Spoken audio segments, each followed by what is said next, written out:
Right. Weeks after he'd signed to play the sport he loved with his dream team, an Orlando teen lacrosse player suffered a devastating brainstem stroke, and it left him with a rare medical condition. It's called locked-in syndrome. He's fully mentally aware, but he can move nothing except for his eyes.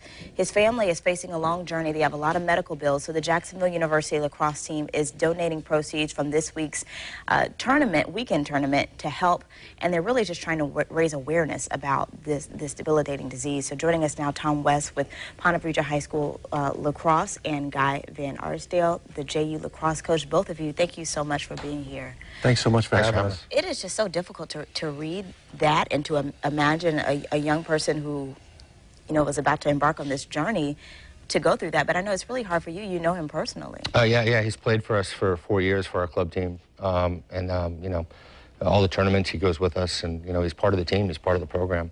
So the kids have been taking it pretty hard. Yeah. So what made you guys decide to step in and to do something?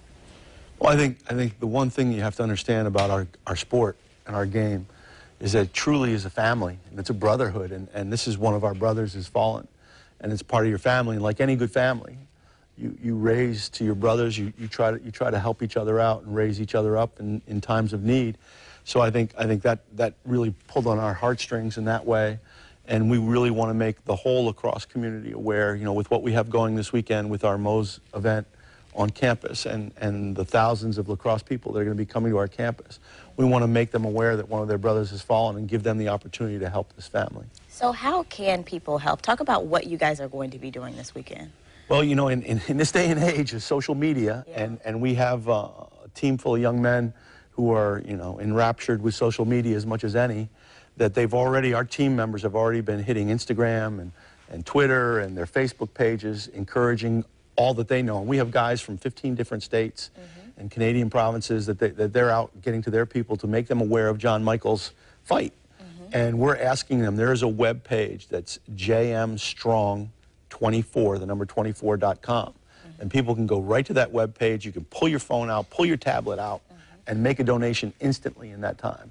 So we're hoping we're going to hit people as they come through all weekend, asking them to make those donations right there so it has an instant impact, and no donation is too small. Everything, they are in for it's a high mountain that they need to climb here. Insurance doesn't cover a lot of it, and it's going to be very expensive. Yeah, I know it's difficult for his family, especially for him just being there and being aware. But what do you hope he, I guess, feels just by knowing that you guys are stepping in to help him in this way? Well, I think he knows that we all have his back and that we're all praying for him, and, that we all want to see him do well. And we visited him in the hospital last month, and I could just tell he was happy to see us and just to know that we were there for him. And, like Coach Guy said, one of our brothers is down, and we got to really stand by him and help him and make sure him and his family get everything they need. They're good people. How are they doing just with all of this and thinking about the medical bills and all these other things? You can follow them on Facebook, and you can kind of get updates on what's going on every day from the hospital and with the family. And, you sit back and you think, and, when you're having a rough day or it's cold outside, you kind of think about John Michael and kind of what he's going through. And I think it kind of helps you with, perception. Yeah, it definitely does. So what is your goal? Is there a certain goal that you would like to reach to be able to help his family? I don't know that we don't have a certain goal. Our goal is to get as much as we possibly can, and to encourage people to maybe make this, not just a one-time thing, that they keep he and his family in their prayers, and that they also, as time comes, if there's a time that they can give again, they give again. And we'll encourage those people to keep doing that. So I think it's a matter of, we want John Michael to know that he's loved, he's cared about, he's thought of, he's prayed for.